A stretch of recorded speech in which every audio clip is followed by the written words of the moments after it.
નમસ્કાર વિદ્યાર્થી મિત્રો, સ્વાગત છે આપનું ગુજરાતી પાઠશાલામાં.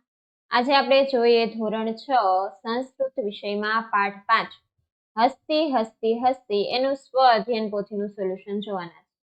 વિદ્યાર્થી મિત્રો, તમે આ ચેનલ પર નવા હોય તો ચેનલને સબસ્ક્રાઇબ કરી બાજુમાં રહેલો બેલ આઇકોન દબાવો, જેનાથી આવનાર વિડીયો તમને તરત મળતા રહે.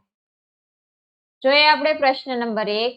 આપેલા શબ્દોનું સુંદર અક્ષરે અનુલેખન કરો. કે જોઈને આ શબ્દ લખવાના છે. હસ્તી, સૃષ્ટિ, સદૃશી, સ્તંભ, શૂર્પઃ, દંતઃ, સન્નિભઃ, ઉન્નતઃ, સશર્પઃ, અંકુશ, ભીતઃ, ભાંડાકારમ. પછી આપેલું છે તમારા માતા પિતા કે ભાઈ બહેન આ કાવ્યમાંથી જે 5 સંસ્કૃતના શબ્દો બોલે તે અહીં લખો. હસ્તી, દંત, ઉદરમ, ભીતઃ, સશર્પઃ. પ્રશ્ન 3 આપેલો છે હાથીના અંગોના નામ સંસ્કૃતમાં લખો.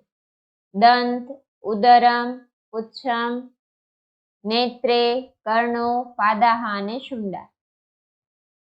પ્રશ્ન 4 છે આપેલા પ્રાણીઓના સંસ્કૃત નામ લખો. તો એમાં પહેલામાં શ્વાનઃ, બિડાલહ, ઉંદર એટલે મૂષકઃ, ગાય એટલે ગૌ, ઘોડો એટલે અશ્વ, ગધેડો એટલે ગદર્ભઃ, ઊંટ એટલે ઉષ્ટ્રઃ, બકરી બકઃ, સિંહ સિંહઃ અને વાંદરો તો વાનરઃ. પ્રશ્ન 5 છે નીચે કવિતાના અમુક શબ્દો ખૂટે છે, યોગ્ય શબ્દ વડે ખાલી જગ્યા પૂરી, કાવ્ય પંક્તિ પૂરી કરો. 1. કદલી સદૃશી શુંડા. 2. શૂર્પાકારો કર્ણો. 3. ઉદરમ ભાંડાકારમ. 4. અલ્પમ તુચ્છમ તુચ્છમ પુચ્છમ. 5. દિવ્યા દેવી સૃષ્ટિ.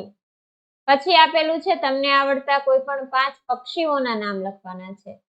શુકઃ, કાકઃ, મયુરઃ, ચટકાહ, કપોતઃ.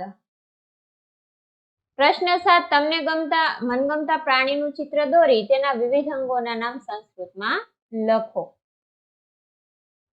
આ જગ્યામાં તમારે ચિત્ર દોરવાનું છે. વિદ્યાર્થી મિત્રો, આ સોલ્યુશન અહીં પૂર્ણ થાય છે. જો તમને વિડીયો પસંદ આવ્યો હોય તો વિડીયોને લાઈક કરજો અને અમારી ચેનલ સબસ્ક્રાઇબ કરવાનું ભૂલતા નહીં. વિડીયો જોવા બદલ આભાર.